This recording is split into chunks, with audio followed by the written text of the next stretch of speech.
ក្បែរផ្ទះច្រើនមុខមកយកតែស្រុះទៅគឺបានតែម្ដងបងប្អូន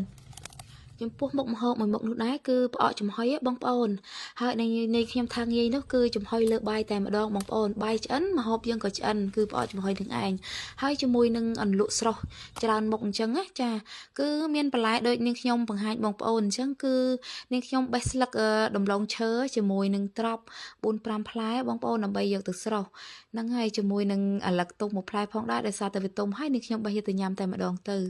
បន្ទាប់ពីបេះបន្លែ2មុខនឹងបានហើយនាងខ្ញុំនៅមានបន្លែ3-4មុខទៀតបងប្អូនដែលអាចស្រស់ហូបជាមួយនឹងផ្អករបស់យើងបានណាបន្លែដែលនាងខ្ញុំកំពុងបេះគឺអង្គាសដីបងប្អូនត្រួយអង្គាសដីជាមួយនឹងផ្ការបស់វាតែផ្កាពណ៌ក្រហមបងប្អូនភាគច្រើនឃើញអង្គាសដីពណ៌សគឺហូបបានហើយឆ្ងាញ់ដូចគ្នា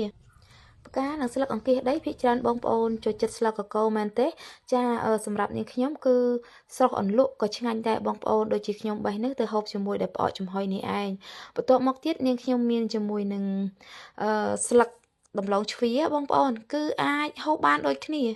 ដំឡូងជ្វានេះមិនត្រឹមតែអាចស្រស់ទេយើងអាចស្លម្ជូរបានទៀតបងប្អូនត្រឡប់ខ្លាញ់ក៏ឆ្ងាញ់ដែរគឺឲ្យតែមានក្បែរផ្ទះអាចហូបបានហ្នឹងគឺហូបតែម្ដងបងប្អូន